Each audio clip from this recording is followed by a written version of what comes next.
귀한 찬양 감사합니다. 또 찬양을 통해서 영광 받으실 하나님께 우리가 또 교회 현장에서 또 가정에서 함께 박수로 영광 돌리겠습니다.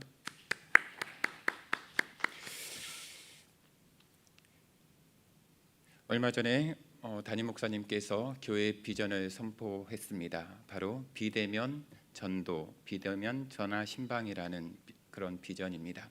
그 비전에 발맞추어서 모든 또 사역자들이, 저를 포함한 모든 사역자들이 전화 신방을 계속 하게 되었습니다.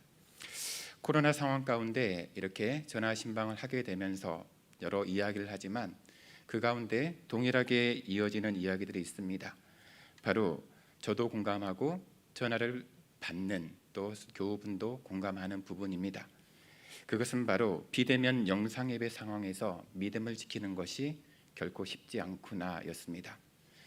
근데 그런 말씀을 하시는 분들이 그냥 믿음이 약하신 분들이 아니고 코로나 이전에도 열심히 사역했던 분들이고 신앙의 연륜도 대단하신 분들이었습니다. 그럼에도 불구하고 이렇게 홀로 있는 이 상황 가운데 믿음을 지키는 것이 결코 쉽지 않다는 고백을 많이 하셨습니다. 그러면서 그분들이 걱정하는 것, 저 또한 걱정하는 것은 믿음이 있는 사람들도, 믿음이 강하다고 하는 분들도 그러할진데 믿음이 약한 분들은 더 힘들겠구나라는 그런 공감대였습니다. 실제로 많은 분들이 영적인 이런 침체를 경험하고 있습니다. 저 또한 올 한 해는 정말 힘겨운 시간들을 보내왔었습니다. 그래서 그 이야기가 남의 이야기가 아닌 저의 이야기가 되었습니다.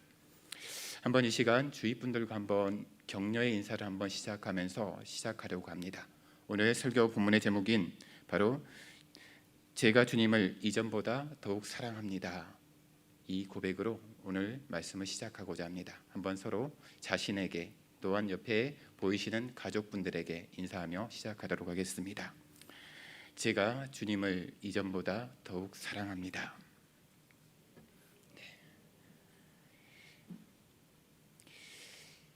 이 세상을 살아가는 사람들은 너나 할 것 없이 실패의 감정을 가지고 있습니다. 대부분의 경우에 실패의 경험은 마음속에서 쓰라린 그런 기억으로 남아 있습니다. 그리고 그 기억을 다시 떠올리는 것조차 힘들어하고 괴로워합니다. 심지어 그 실패의 기억에 사로잡혀서 전혀 앞으로 나아가지 못하는 경우도 있습니다. 그만큼 실패의 감정은 사람을 낭망하게 하고 절망하게 하는 힘이 있다는 것이죠. 그럼에도 불구하고 자신이 겪은 그 실패를 겸허하게 인정하고 그것을 교훈으로 삼아서 그 실패를 딛고 일어서는 사람들이 있습니다. 바로 그러한 사람 가운데 오늘 만나려고 하는 사람이 있습니다. 그 사람은 바로 베드로입니다. 베드로는 다른 것에서의 실패보다도 신앙생활에 있어서의 실패를 딛고 승리한 사람입니다. 베드로가 어떻게 실패의 감정을 극복했는지 한번 오늘 본문의 말씀을 통해서 살펴보려고 합니다. 오늘 본문 말씀으로 들어가기 전에 베드로에 대해서 잠깐 살펴보겠습니다. 여러분 모두가 아는 바와 같이 베드로는 예수님의 수제자입니다. 실패를 경험하기 전까지 베드로에게 예수님과 함께 보냈던 시간들은 말로 다할 수 없이 멋진 시간들이었습니다. 빌립보의 가이사랴, 바로 로마 황제를 숭배하는 그 도시에서 예수님이 제자들에게 묻습니다. 너희는 나를 누구라고 하느냐? 그때 베드로는 성령의 알게 하심으로 주는 그리스도시요 살아계신 하나님의 아들이십니다. 이 고백을 할 정도로 그 믿음은 신실했습니다. 또 예수님께서 겟세마네 동산에서 체포되시기 직전 오늘 밤에 다 나를 버리리라 예고하실 때 베드로는 비장한 목소리로 이야기합니다. 주님, 다 주를 버릴지라도 나는 언제든지 버리지 않겠나이다. 내가 주와 함께 죽을지언정 주를 부인하지 않겠나이다 라고 확신에 찬 그런 대답을 하게 됩니다. 정말 충성스러운 제자의 모습이지 않습니까? 하지만 예수님께서는 베드로가 자신을 3번이나 부인할 것이라고 말씀하셨습니다. 그리고 예수님께서 체포당하신 순간 예수님의 말씀은 적중했습니다. 베드로를 포함한 모든 제자들이 도망가기에 급급했거든요. 그래도 베드로는 멀리서나마 예수님의 신문 장소까지 따라가는 용기를 보여줍니다. 베드로는 자기가 예수님께 장담했던 그 약속, 곧 내가 주와 함께 오게도 죽는 데에도 가기를 각오하였다라는 누가복음 22장 33절의 그 약속을 지키려고 한 인간적인 그런 노력이었습니다. 어설프지만 베드로의 그 용기 있는 모습도 이내 무너져 내립니다. 예수님의 말씀처럼 자기를 향해서 예수님의 제자가 맞다라고 이야기하는 대제사장의 하인들 앞에서 그 고백, 그 열정도 무참하게 무너졌기 때문입니다. 그 순간 베드로는 예수님도 부인했고 또 자기의 제자됨도, 더 나아가서 자기가 갈릴리 지방 사람이라는 고향까지 부인했습니다. 다름 아닌 세상의 권세와 죽음에 대한 두려움 때문에 부인한 것이죠. 이것이 바로 인간이 가지고 있는 한계입니다. 이 베드로의 한계는 바로 우리 모두의 한계일 수도 있습니다. 아무튼 이로 인해서 베드로는 도망자, 배신자, 실패자라는 씻을 수 없는 오명을 갖게 되었습니다. 다른 사람도 아닌 예수님의 수제자였던 베드로에게 있어서 이렇게 부끄럽고 처절한 실패는 없을 것입니다. 하지만 베드로는 자신이 실패한 순간 예수님의 말씀이 생각났습니다. 그리고 심히 통곡하며 자신의 부끄러운 행동을 회개했습니다. 그리고 그 이후 베드로는 부활하신 예수님을 만나게 됩니다. 예수님께서 부활하셨다는 사실은 베드로에게 더할 나위 없이 기쁜 소식인 건 맞았습니다. 하지만 베드로는 그 다음 일에 대해서만큼은 확신이 없었습니다. 왜냐하면 그는 예수님을 부인했던 자신의 그 실패를 만회할 방법이 없었기 때문입니다.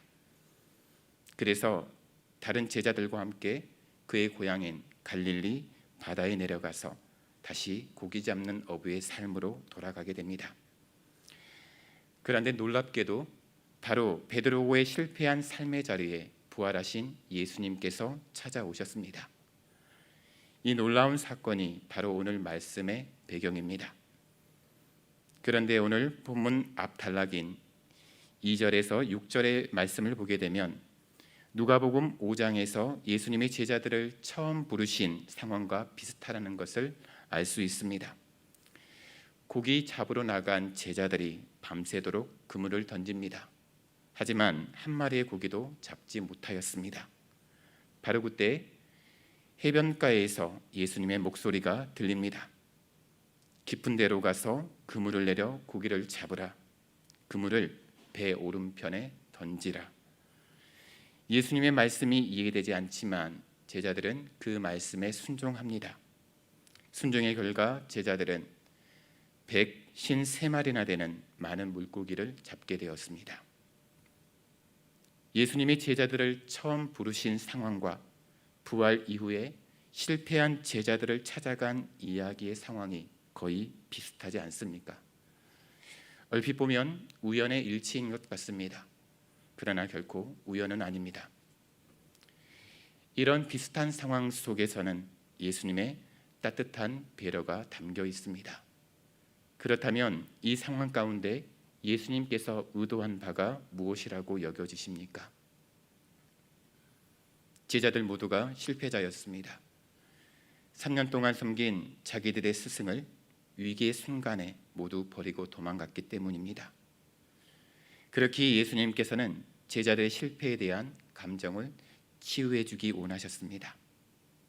그래서 제자들이 예수님을 처음 만났던 순간을 떠올릴 수 있도록 상황을 만드신 것입니다. 예수님을 처음 만났을 때의 그 감격과 믿음을 다시 한번 떠올릴 수 있도록 도와주고 싶으셨던 것입니다. 예수님은 고기잡이를 마친 제자들을 숯불에 따뜻함이 있는 아침 식사 자리로 초대합니다. 그리고 제자들과 반갑고도 어색한 식사 교제를 나누게 됩니다. 이후에 예수님은 베드로를 부릅니다. 그런데 예수님께서 베드로를 부르는 호칭이 조금 특이합니다. 요한의 아들 시몬아.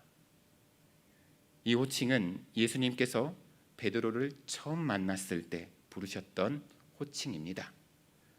3년을 함께 다니고 관계가 싹튼 이후에는 이 이름을 부른 적이 없었습니다. 그러나 이 호칭, 바로 요한의 아들 시몬이라는 이 호칭을 통해서 예수님은 베드로로 하여금 생각하게 만들었습니다. 요한의 아들 시몬이라는 호칭은 바로 베드로로 하여금 처음 예수님을 만난 때의 그 감격을 생각나게 했을 것입니다. 저 호칭은 내가 예수님을 처음 만났을 때 예수님은 나를 부르셨던 그 호칭인데 내가 지금 또 듣게 되었구나. 반면에 반석이라는 뜻이 있는 게바나 베드로로 불리지 않은 사실은 베드로로 하여금 이름값도 못한 자신의 연약함을 다시 한번 돌아보게 했을 것입니다. 예수님은 베드로를 부르신 후 대화를 시작합니다. 먼저 예수님께서는 베드로에게 내가 이 사람들보다 나를 더 사랑하느냐라고 물으십니다. 그리고 두세 번에 걸쳐서 내가 나를 사랑하느냐라고 재차 물으십니다. 여기서 여러분은 같은 질문이 반복되었다는 사실에 주목해 볼 필요가 있습니다. 이러한 예수님의 질문은 누가 보더라도 의도적이기 때문입니다. 세 번이나 반복된 동일한 질문. 이 질문은 과거 베드로가 주님을 세 번이나 모른다고 부인했던 일, 심지어 부인하는 과정에서 저주까지 했던 일을 다시 떠올리게 했습니다. 자신의 부끄러운 과거의 행실을 너무나도 분명하게 알고 있던 베드로에게 이러한 예수님의 질문은 상당히 당혹스럽고 고통스러운 것이었습니다. 그러나 그것은 반드시 겪어야 할 과정이었습니다. 베드로에게 있어서 가장 절실한 것은 바로 부끄러운 과거를 딛고 다시 일어서는 것이었기 때문입니다. 베드로가 부끄러운 과거를 안고 거기에 매여 있다면 어찌 예수님께서 맡겨주신 그 사명을 감당할 수 있겠습니까? 이처럼 베드로의 부끄러운 과거를 청산하기 위해서 예수님은 베드로가 바로 예수님을 부인했던 횟수만큼 당신을 사랑하느냐고, 내가 나를 사랑하느냐고 물으신 것입니다. 또한 예수님이 체포당하시기 전 다른 사람은 모르지만 자신만큼은 주님을 부인하지 않겠다던 과거 그 베드로의 맹세를 상기시키고자 이 사람들보다 나를 더 사랑하느냐라고 물으신 것입니다. 과거에 대한 진지한 반성 없이는 그 누구라 할지라도 진정으로 복된 내일을 맞이할 수 없습니다. 진정 하나님이 원하시는 축복의 내일은 과거의 연약함을 딛고 일어선 사람에게만 주어지기 때문입니다. 그것을 위해 가장 먼저 예수님은 베드로가 극복해야 할 과거의 어둡고 부끄러운 모습들을 생각나게 하셨습니다. 인간의 죄된 본성으로 인해 그러한 실패의 기억들, 부끄러운 기억들, 생각하기조차 싫은 정도의 그런 생각들을 바로 그것들로 고통스러웠을 것입니다. 그러나 예수님은 그것이 아무리 아프고 힘들고 부끄러운 것이라고 할지라도 밝히 드러내시길 원하셨습니다. 바로 주님 앞에, 하나님 앞에 그 마음을 내보이길 원하셨습니다. 그리하여 베드로가 이를 바로 보고 돌이켜서 그것을 극복하기 바라셨던 것입니다. 바로 이것이 오늘 예수님이 동일한 세 번의 질문을 통해서 베드로에게 이루고자 하신 선한 의도입니다. 뒤집어 생각해 보면 실패의 순간 베드로에게 가장 필요했던 것, 그것은 주님을 향한 사랑이라는 것을 말하고 있습니다. 베드로가 남다른 열정과 믿음을 가졌다 할지라도 그가 먼저 주님을 사랑하지 않는다면 그가 하는 모든 일은 하나님 보시기에 아무런 가치가 없다는 것입니다. 바로 이 사실을 알려주시고자 예수님은 이 같은 질문을 하신 것입니다. 또한 예수님께서 물어보신 질문이 베드로의 현재의 상태를 물어본다는 사실도 매우 중요합니다. 예수님께서 베드로에게 물어보시는 사랑의 질문은 과거에 내가 나를 사랑했느냐가 아닙니다. 또 앞으로 내가 나를 사랑할 것이냐도 아닙니다. 질문을 통해 예수님께서 베드로에게 확인하시기를 원하시는 부분은 바로 지금 이 순간 내가 나를 사랑하느냐, 바로 그 질문입니다. 바로 현재 지금 순간 나의 마음, 내 신앙의 상태 가운데의 고백을 물어보신 것입니다. 우리의 삶에 있어서도 마찬가지입니다. 과거에 우리가 주님보다 세상이나 자신을 더 사랑했던 것을 회개하는 것도 중요합니다. 마찬가지로 이제 앞으로 내가 살아갈 그 미래의 시간 가운데 어떻게 살겠습니다 라고 굳게 다짐하는 것도 중요합니다. 그러나 그 무엇보다도 가장 중요한 것은 기도하고 있는 그 순간, 또한 내게 맡겨진 그 일들을 감당하는 그 순간순간에 주님을 내 마음 중심으로부터 진실되게 사랑하는 마음을 가지고 살아가는 것입니다. 15절과 16절에서 내가 나를 사랑하느냐라는 예수님의 질문에 베드로는 어떻게 대답합니까? 주님, 그러하나이다. 내가 주님을 사랑하는 줄 주님께서 아시나이다. 이는 예수님께서는 하나님이시기 때문에 자신이 예수님을 사랑하는 줄 충분히 알 수 있을 거라는 베드로의 믿음의 고백입니다. 반면에 17절에서는 베드로가 대답하기 전에 한동안 근심을 하다가 이야기합니다. 주님, 모든 것을 아시오매 내가 주님을 사랑하는 줄을 주님께서 아시나이다. 이는 예수님께서 그동안 자신과 지냈던 세월을 통해서 친히 자신의 사랑을 알 수 있을 것이라는 바로 그 믿음에 근거한 베드로의 답변입니다. 이러한 면에서 이 베드로의 대답은 현명했습니다. 왜냐하면 예수님께서는 하나님이시기 때문에 사람의 감정과 생각뿐만 아니라 우리가 행한 모든 일들을 속히 알고 계시기 때문입니다. 예수님은 세 번의 질문을 통해 베드로의 사랑을 확인하면서 내 어린 양을 먹이라고 말씀하셨습니다. 예수님은 베드로에게 자신의 양을 맡기셨습니다. 이 양들이 바로 예수님 자신의 소유임을 강조하면서 말입니다. 다른 누구의 양도 아니고 예수님은 내 양이라고 분명하게 말씀하고 계십니다. 예수님에게 있어서 이 양들은 천하보다도 귀한 존재들입니다. 그럼에도 불구하고 예수님께서는 그 자신의 양들을 실패자이면서 배신자였던 베드로에게 돌보도록 맡긴다는 사실, 참으로 놀랍습니다. 여러분 같으면 여러분을 배신했던 사람, 그 사람에게 여러분의 소유를 선뜻 맡길 수 있겠습니까? 한 번은 속을 수 있습니다. 하지만 두 번 여러분 속을 자신이 있으십니까? 단언컨대 아무도 없습니다. 그러나 예수님은 자신을 배신한 바 있는 베드로를 여전히 사랑하시고 신뢰하신다는 표시로 바로 예수님의 양들을 맡기셨습니다. 바로 이것이 예수님께서 자신의 택한 사람들을 대하시는 방법입니다.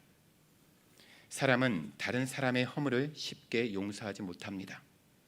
설사 용서했다 할지라도 기억 속에서까지 그 감정을 밀어내기가 정말 어렵습니다. 그러나 예수님께서는 우리가 회개할 때 우리의 허물과 잘못을 완전하게 용서해 주십니다. 무엇보다도 우리를 끝까지 사랑하십니다. 신뢰하십니다. 오늘 본문에서 예수님은 베드로에게 3번 당신에 대한 사랑을 확인하시면서 또 맹세시키며 이에 더하여 당신의 어린 양을 먹이며 칠 것을 명령하고 있습니다. 우리는 이러한 예수님의 말씀 가운데 그 순서에 주목해 볼 필요가 있습니다. 여기서 예수님께서 베드로에게 예수님의 양을 치라고 명령하시기 전에 한 가지 물어보고 있는 사실, 바로 그것은 다름 아닌 사랑에 대한 질문이었습니다. 예수님께서 제자들을 대표하는 베드로에게 귀한 사명을 맡기시기 전에 먼저 자신에 대한 변함없는 사랑, 진정한 사랑이 있는지 물으시고 또 물으시고 확인하셨다는 사실입니다. 이것이 바로 예수 그리스도를 섬기는 일에 있어 가장 기본적인 자격 요건이기 때문입니다. 이 말씀 속에서 우리는 예수님께서 우리에게 사명을 감당하는 것보다 우선시하는 것, 사명을 감당하기에 앞서 무엇을 갖추기 원하시는지를 확인할 수 있습니다. 그것은 바로 먼저 주님을 사랑하는 자가 되라는 것입니다. 사랑하는 영광교회 성도 여러분, 이제 이 말씀에 비추어 여러분 자신을 돌아보시기 바랍니다. 오늘 본문의 말씀은 한 가지 위대한 메시지를 담고 있습니다. 그 메시지는 사랑이야말로 사역에 있어서 중요한 필수 요소라는 것입니다. 사랑이 없는 사역, 그것은 하나님이 보시기에 아무런 가치도 없습니다. 여러분은 과연 모든 것 이전에 주님을 사랑하는 자로 서 계십니까? 주님을 사랑함이 여러분이 감당하고 있는 모든 사역의 이유이자 목표라고 힘있게 대답할 수 있으십니까? 과거에 내가 주님을 이렇게 섬기며 사랑했습니다. 그리고 내가 언젠가는 내 미래에 주님을 이렇게 섬기고 주님의 이름을 높일 것입니다가 아니라 바로 지금 여러분은 정말 주님을 사랑한다라고 지금 이 시간 고백할 수 있으십니까? 주님을 정말 사랑하는 사람은 주어진 실패를 딛고 다시 일어설 수 있습니다. 왜냐하면 하나님의 그 사랑의 그 기쁨을 알기 때문입니다. 자기의 힘으로 나아가는 것이 아니라 자기를 품고 또한 자기를 신뢰하며 끝까지 사랑하시는 그 하나님의 사랑을 마음에 깨닫고 그 감격을 가지고 있기 때문입니다. 시편 18편에 이렇게 다윗은 고백합니다. 나의 힘이신 여호와여, 내가 주님을 사랑하나이다. 바로 이 다윗의 고백, 바로 이 고백이 오늘 이 시간 저와 여러분의 고백이 되시길 주님의 이름으로 축원합니다. 기도하겠습니다. 살아계신 하나님 아버지, 저희가 예수님을 믿고 걸어가는 신앙의 여정 가운데 실패하여 넘어질 때가 있을지라도 부족한 저희를 변함없이 끝까지 신뢰하며 격려해 주시는 하나님을 기억할 수 있도록 도와주십시오. 그리고 무엇보다도 우리 주님을 정말로 사랑하는 뜨거운 마음을 가지고서 코로나로 힘든 이 상황 가운데 모든 것이 막힌 것처럼 답답한 이 시기에 우리에게 맡겨진 주님의 사명들을 잘 감당하게 하시옵소서. 부활하신 예수님의 이름으로 기도드립니다.